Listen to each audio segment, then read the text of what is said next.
Shalom Bapak Ibu Saudara sekalian yang kekasih. Pada kesempatan ini kita bersyukur kalau kita boleh ada dan masih diberi kesempatan untuk mendengarkan kebenaran.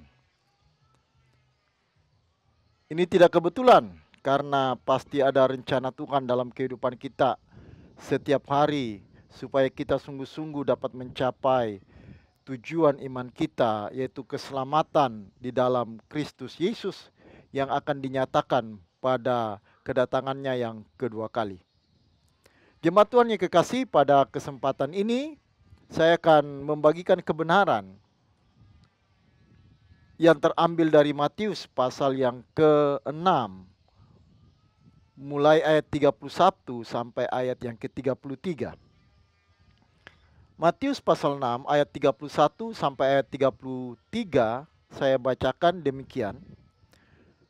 Sebab itu janganlah kamu khawatir dan berkata, apakah yang akan kami makan, apakah yang akan kami minum, apakah yang akan kami pakai.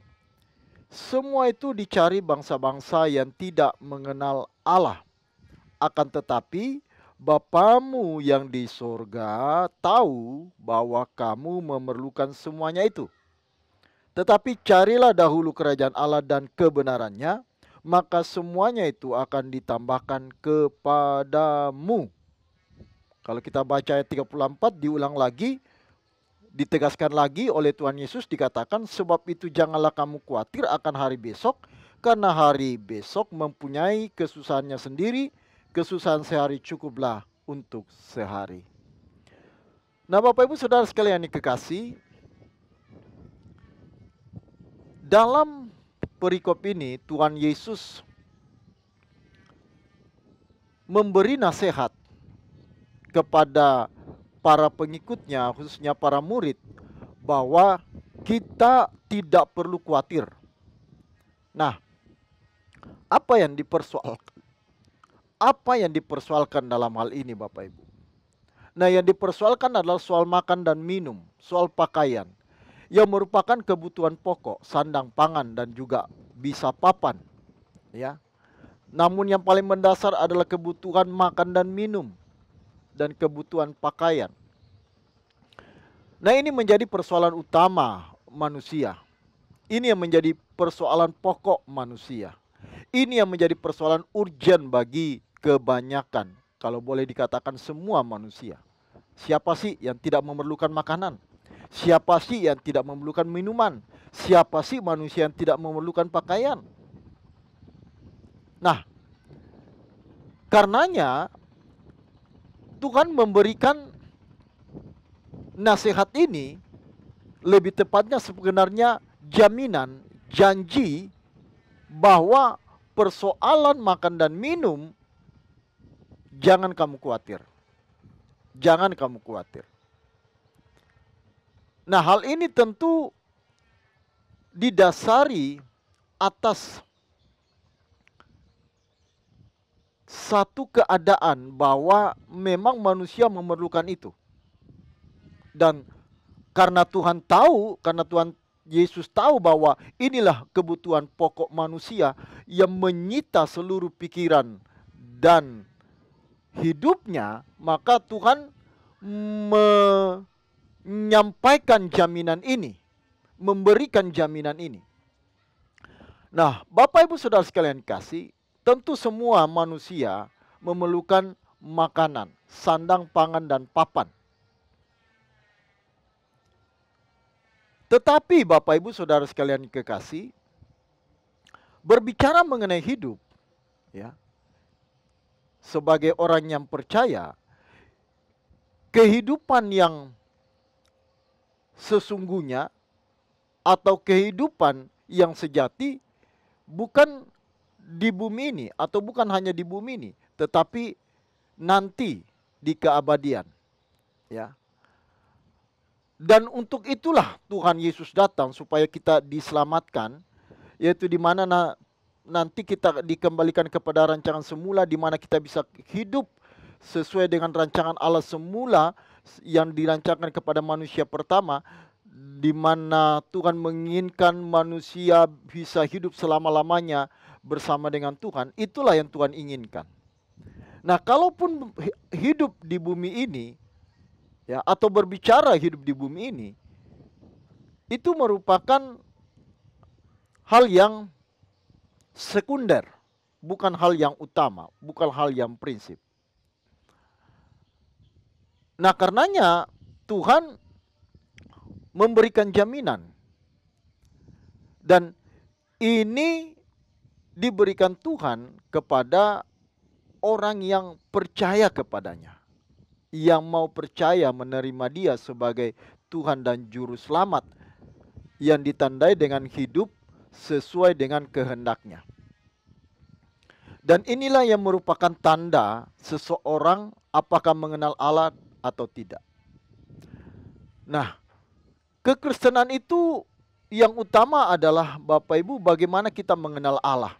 Itu yang paling penting. Bukan pada seremonial agama, bukan pada tata cara ibadah, bukan pada tata cara ibadah tertentu, ya, bukan pada liturgi yang kita lakukan, tetapi bagaimana kita bisa mengenal Allah dengan benar. Itu yang Tuhan inginkan. Nah, untuk mengenal Allah dengan benar tentu tidak mudah, ya. Dan Tuhan tahu bahwa untuk mengenal Allah yang maha besar, yang tidak terbatas, yang luar biasa itu tidak mudah bagi manusia yang adalah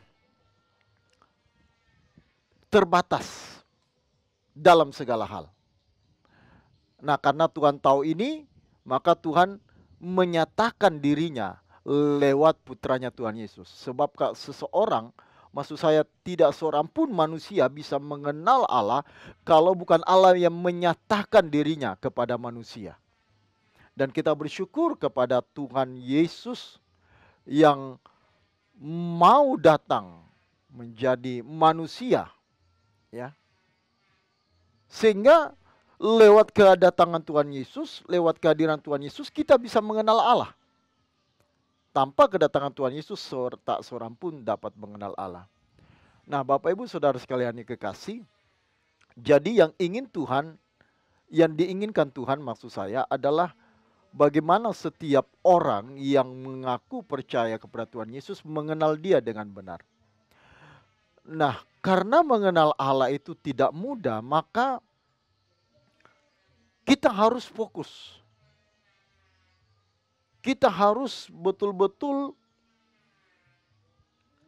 harus berjuang, berusaha semaksimal mungkin untuk mengenal Allah tersebut. Nah, supaya kita bisa fokus, kita tidak boleh diganggu, tidak boleh bias, tidak boleh mendua, tidak boleh memiliki pandangan yang bercabang, ya. Tuhan ingin supaya seluruh keberadaan kita ini merupakan kesempatan untuk mengenal Allah. Jadi selama 70-80 tahun kita hidup di bumi ini, sebenarnya itu adalah kesempatan, dan ini kesempatan satu-satunya untuk mengenal Allah yang benar.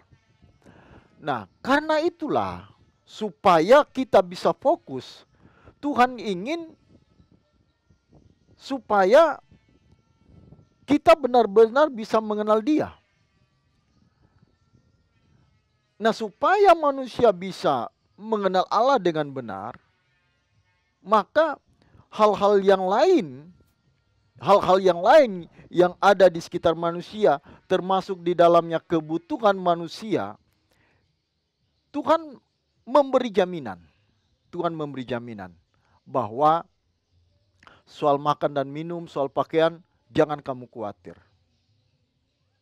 Nah, ini merupakan ciri dari seorang yang mengenal Allah. Orang yang mengenal Allah itu tidak fokus lagi pada perkara-perkara jasmani, yaitu soal sandang, pangan, dan papan, soal makanan, minuman, dan pakaian. Ya, bukan itu lagi fokusnya. Karenanya di ayat yang ke-32 dikatakan semua itu, kata semua itu hendak menunjuk pada kalimat sebelumnya atau ayat sebelumnya, yaitu soal makan dan minum. Soal makan dan minum, semua itu kata Tuhan Yesus dicari bangsa-bangsa yang tidak mengenal Allah. Jadi bangsa yang tidak mengenal Allah fokusnya adalah bagaimana makan minum dan memiliki pakaian. Itu fokus mereka, itu orientasi hidup mereka. Mereka bekerja keras, mereka mencari nafkah, banting tulang. Tujuannya itu bagaimana memenuhi sandang pangannya, memenuhi pakaiannya, ya. Dan kalau bisa berlimpah, berlebih, ya. Atau sangat banyak. Itu yang menjadi perjuangan mereka. Itulah yang mereka kejar. Nah, tetapi orang percaya, kata Tuhan Yesus, tidak demikian. Berbeda. Kalau orang yang tidak mengenal Allah, fokusnya orientasinya pada soal makan dan makanan, pakaian. Tapi orang percaya tidak boleh berorientasi pada itu. Fokus orang percaya tidak boleh pada soal makan, pakaian, soal makan, minuman, dan pakaian. Tentu kita membutuhkan dan Tuhan tahu bahwa kita membutuhkannya. Nah, karena Tuhan tahu kita membutuhkannya, maka Dia menjamin bahwa pasti Tuhan penuhi, pasti Tuhan cukupi. Ya. Kalau di ayat sebelumnya lagi, di bagian awal dari perikop ini, Tuhan membandingkan dengan burung di udara dan bunga di padang. Burung di udara dan bunga di padang dipelihara Tuhan sedemikian sempurna. Maka dengan perbandingan ini, dengan analogi ini, Tuhan hendak memberikan keyakinan yang teguh kepada kita supaya kita betul-betul mempercayai janji Allah ini bahwa Dia pasti memenuhi semua kebutuhan kita tersebut. Ya. Nah, tujuannya adalah supaya saudara dan saya bisa fokus untuk mencari kerajaan Allah. Sebab itulah yang utama, itulah yang harus menjadi orientasi hidup kita. Nah, jadi Bapak Ibu Saudara sekalian yang kekasih, bagi orang percaya, makanan, minuman, pakaian itu bukan merupakan hal yang utama, bukan kebutuhan yang urgent, bukan kebutuhan inti. Kebutuhan inti bagi orang percaya adalah mencari kerajaan Allah. Adapun kebutuhan ini Tuhan pasti jamin, dan ini dikatakan oleh Tuhan sebagai tambahan. Di ayat yang ke-33, cari dahulu kerajaan Allah maka semua akan ditambahkan. Jadi soal makan dan minum itu adalah tambahan. Tambahan dari Tuhan. Kalau boleh digunakan kata yang lain, bonus. Itu hanya bonus, bukan itu yang utama. Nah, kembali di ayat yang ke-32 dikatakan semua itu dicari bangsa-bangsa yang tidak mengenal Allah. Ya. Kata tidak mengenal Allah itu dari kata etnos. Ya. Kemungkinan besar dari kata etnos menjadi etnis. Ini menuju kepada kelompok atau bangsa tertentu. Nah, khususnya di dalam ayat yang ke-32 ini, kata yang digunakan adalah etnos, itu menunjuk kepada orang-orang yang tidak mengenal Allah atau orang-orang yang menyembah berhala, yang tidak mempercayai Tuhan satu-satunya penguasa dalam kehidupan di alam semesta ini, atau juga bisa berarti etnos ini juga berarti kaum pagan, yaitu orang-orang ateis, orang-orang yang tidak percaya akan Tuhan. Ya. Nah, bagi orang kaum pagan, kaum ateis, kaum yang tidak mempercayai Tuhan, maka orientasinya adalah bagaimana makan minum dan memiliki pakaian dan segala fasilitasnya. Itu ciri orang yang tidak mengenal Allah. Jadi kalau orientasi hidup kita, walaupun kita berstatus beragama Kristen, walaupun saudara dan saya berstatus beragama Kristen, tapi kalau Bapak Ibu orientasi hidupnya, kalau saya orientasi hidupnya masih soal makanan, pakaian, maka kita tergolong adalah orang-orang yang belum mengenal Allah. Kita hanya berstatus Kristen, yang mengikuti liturgi, mengikuti kegiatan agama, tetapi tidak mengenal Allah. Bukti dari kita tidak mengenal Allah adalah orientasi hidup kita yang belum berubah. Karenanya, bagi orang percaya pertobatan itu bukan hanya sekedar perubahan moral. Dari moral baik, jahat menjadi moral baik. Jadi orang yang tidak bermoral menjadi orang bermoral. Bukan hanya itu. Pertobatan dalam kehidupan orang percaya, khususnya kita umat perjanjian baru, itu menuju kepada perubahan pola pikir, perubahan mindset dari kata metanoia. Metanoia artinya perubahan pikiran, mindset kita. Ya. Dan itulah yang menunjukkan kita adalah manusia baru, karena kita sudah berbeda dengan yang lalu, yang lama, ya. Berbeda pada apa? Pada mindset, pola pikir, dan orientasi hidup. Kalau orang yang belum mengalami pembaruan di dalam Kristus, pola pikirnya masih tertuju soal makan dan minum. Itulah mengapa Rasul Paulus berkata, orang-orang seperti ini bertuhankan perut. Mereka bertuhankan perut. Yang mereka pikirkan hanya bagaimana memenuhi perutnya, mereka kenyang, kemudian seterusnya setiap hari demikian. Itulah tujuan hidupnya. Tetapi bagi orang percaya tidak demikian. Bagi orang di dalam Kristus tidak demikian. Berbeda. Orientasi kita sudah berubah, ya. Orientasi kita sudah tidak sama lagi. Tidak sama lagi, ya. Orientasi hidup kita sekarang adalah mencari kerajaan Allah. Ya. Itulah orientasi hidup kita sekarang.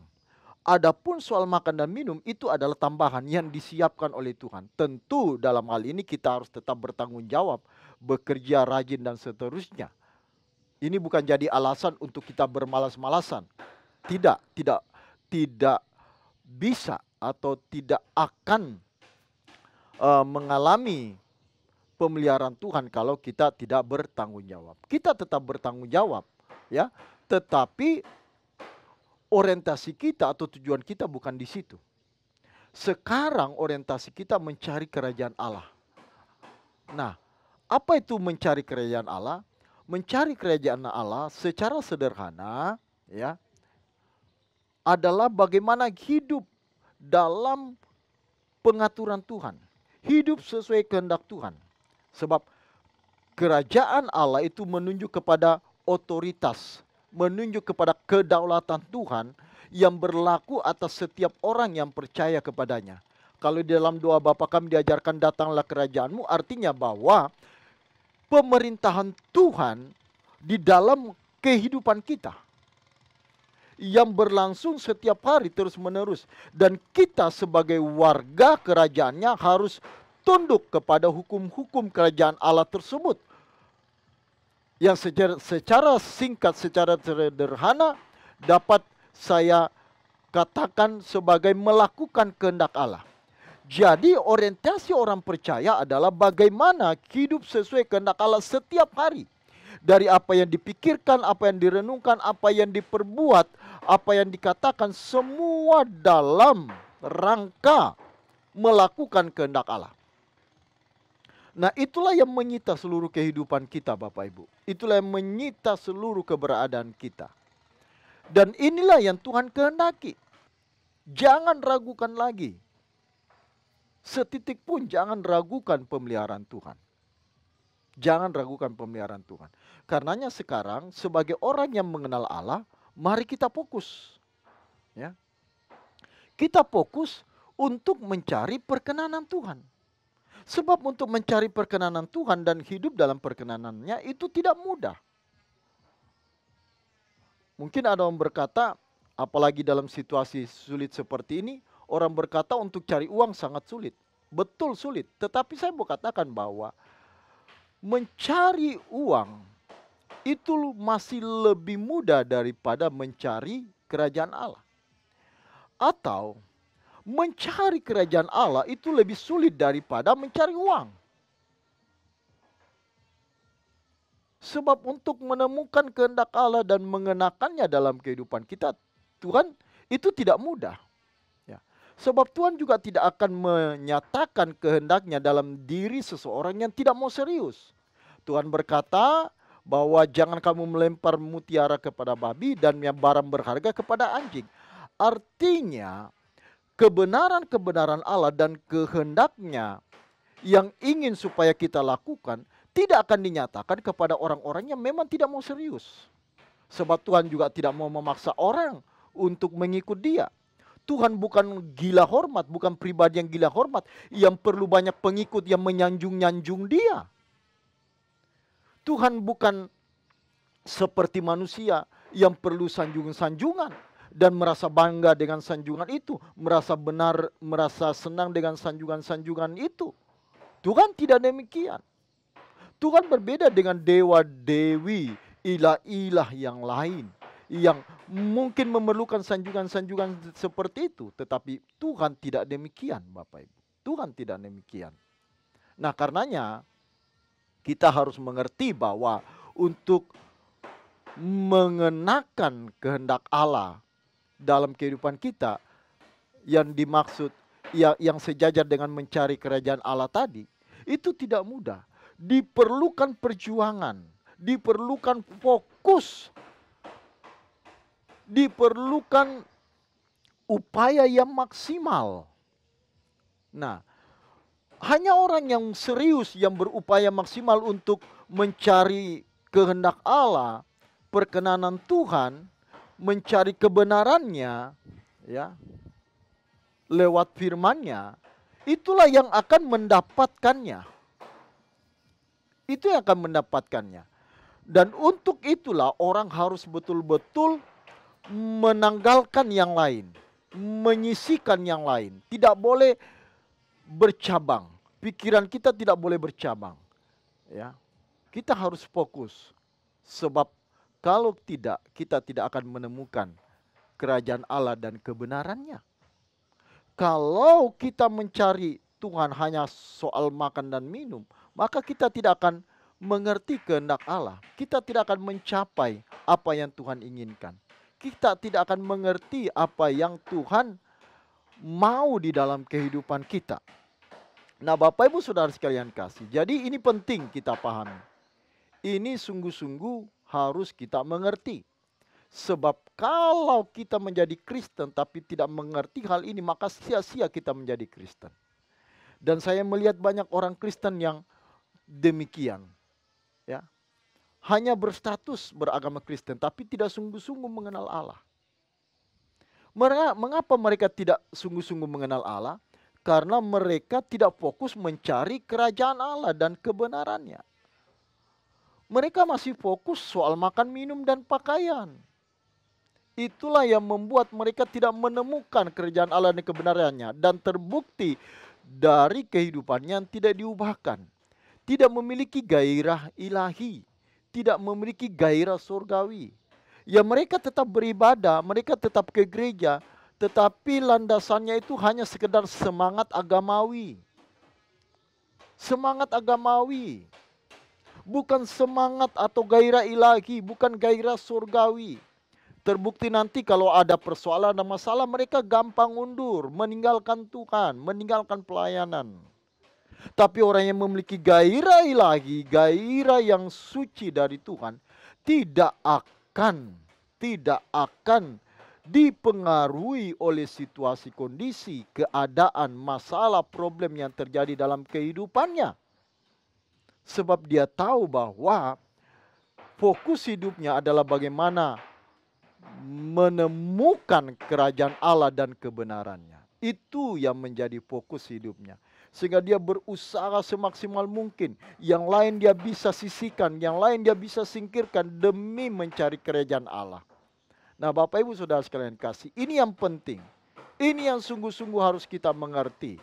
mengenal Allah itu yang terutama dalam kehidupan kita. Sebab kalau seseorang tidak mengenal Allah dengan benar, maka dia tidak bisa menempatkan dirinya di hadapan Tuhan. Dia tidak bisa menghormati Tuhan sepantasnya. Dan sudah barang tentu, sekali lagi sudah barang tentu, motivasi ibadahnya pun pasti salah. Pasti salah. Ya. Pasti tidak tepat. Karena dia tidak mengenal Allah dengan benar. Dia cuma sekedar tahu tentang Tuhan tetapi tidak mengenal pribadinya. Nah, inilah yang membuat banyak orang Kristen akhirnya terhilang. Kemudian tidak sedikit yang meninggalkan Tuhan. Dan kemudian setelah pindah keyakinan dan berkata, saya tidak menemukan ini, kedamaianlah, tidak menemukan hal yang benarlah. Padahal mereka sebenarnya belum mengenal Tuhan dengan benar, belum mengenal Tuhan Yesus secara tepat. Mereka cuma tahu, tapi belum mengenal. Sebab orang yang mengenal Allah dengan benar pasti tidak mungkin meninggalkan Tuhan. Tidak akan. Tidak bisa. Tidak bisa. Sebab orang yang merasakan sentuhan Tuhan, yang merasakan lawatan Tuhan, yang sungguh-sungguh memiliki hubungan yang intim dengan Tuhan, maka tidak mungkin meninggalkan Dia. Nah, persoalannya adalah bagaimana seseorang bisa intim dengan Tuhan kalau dia tidak mengenal pribadinya.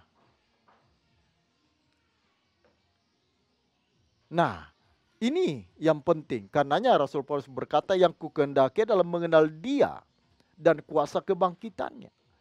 Mengenal Dia dan kuasa kebangkitannya. Mengenal Tuhan Yesus, mengenal pribadinya dan kuasa kebangkitannya. Itu yang Rasul Paulus inginkan. Dan untuk itu Rasul Paulus rela meninggalkan segalanya. Bahkan Rasul Paulus di dalam surat Filipi mengatakan, semua itu kuanggap sampah karena pengenalan akan Kristus lebih mulia daripada yang lain. Jadi mengenal Allah bagi Rasul Paulus itu yang termulia, itu yang terbesar, itu yang terutama lebih daripada yang lain. Dan untuk itu Rasul Paulus rela menanggalkan semuanya. Seluruh kebanggaan-kebanggaannya, nama besarnya, kekayaannya, dan segala prestasi-prestasi yang dia miliki, segala prestasi-prestasi yang dia miliki, rela ditanggalkan demi pengenalan akan Tuhan. Karena apa?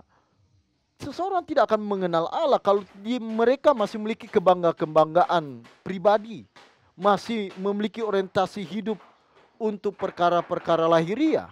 Tidak akan seseorang bisa mengenal Allah dengan benar. Nah, Bapak Ibu Saudara sekalian dikasih, karena itu mari kita sungguh-sungguh mau belajar. Tanggalkan soal yang lain. Bukan berarti kita tidak peduli sama sekali, tapi itu bukan hal yang utama lagi. Inilah perbedaan orang yang mengenal Allah dan tidak mengenal Allah. Kalau orang yang mengenal Allah itu fokus kepada mencari kerajaan Allah.